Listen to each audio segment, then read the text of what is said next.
Hey, Laura. Welcome to the Connected Families podcast. We recorded a podcast that is going to be coming up in October, but I just wanted to take a few minutes to introduce you to the community and invite you to share your Connected Families story. Welcome. Thank you so much. It's so good to be here. Yeah, you are a Connected Families certified parent coach, and now you are in the speaker pool, but you didn't start that way. Would you tell us what has the journey been like when you first found Connected Families, and just what's the change been like for you and your family over the years? Yeah.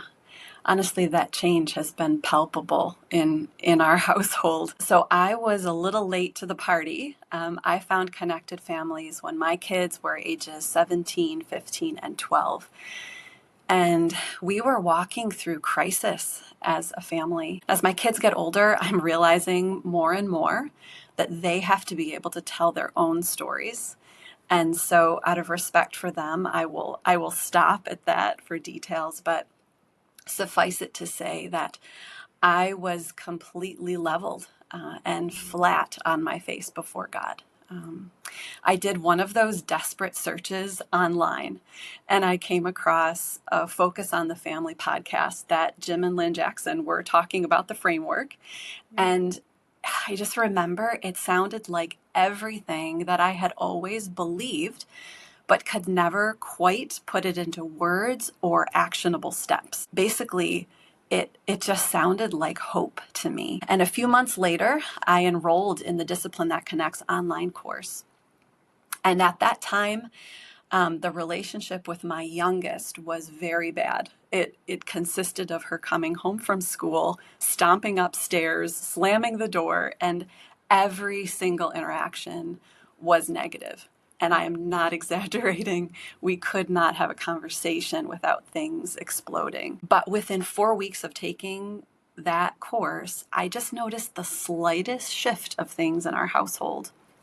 And then another 4 weeks, there was a definite change of trajectory in the relationships in our home. And I can recall having a moment where my daughter and I were laughing together. And I remember being like, oh my goodness, like I couldn't remember the last time that had happened. And that's really when I knew there is something to this. And so I immediately signed up to be trained as a coach so that I could give to others what I had received. And that was 3.5 years ago.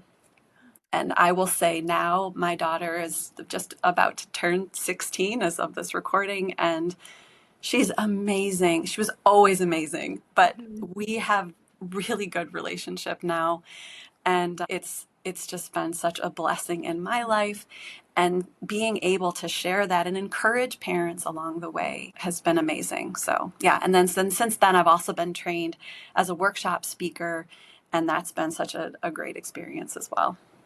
So, if you could just name the thing, there's a lot that changes, but like, what were the key things that changed in those 8 weeks? That's amazing. I think change happens over a lot longer than that, but God graced you with just His Spirit to bring the change in the speed. Tell us about that moment. Yeah, I think part of personally, I was hungry for change. I had been going the same way for a long time. And again, really broken and recognizing something needed to change. And so many other parenting resources that I mean, from the beginning, I started with, the parenting book that was 3 inches thick, when I first started off.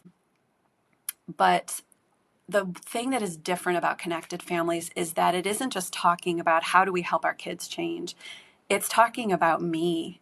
And that's really where the work had to start for things to change. And so that foundation level was huge for me. And identifying those toxic beliefs, man, I had some really ingrained toxic beliefs about myself, about my kids, and being able to change those.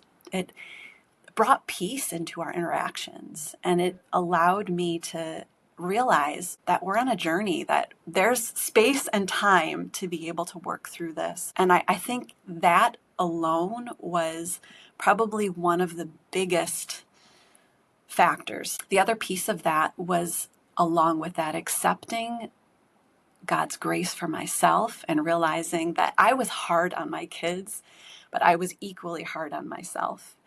And when I began to really accept God's grace for me, then that was something that I could then in turn pour out to my kids. Yeah. Oh, I love that. That is where we top of the podcast all the time, except October. We receive God's grace and truth for ourselves so that we can pass it on to our kids. You just named it. That's the heart. That's the heart of what we're doing here at Connected Families. That's the heart of the table. That's the heart of joining us at the table and being all in this community. So, Laura, thanks for sharing your testimony. We appreciate it. Absolutely. It's my privilege.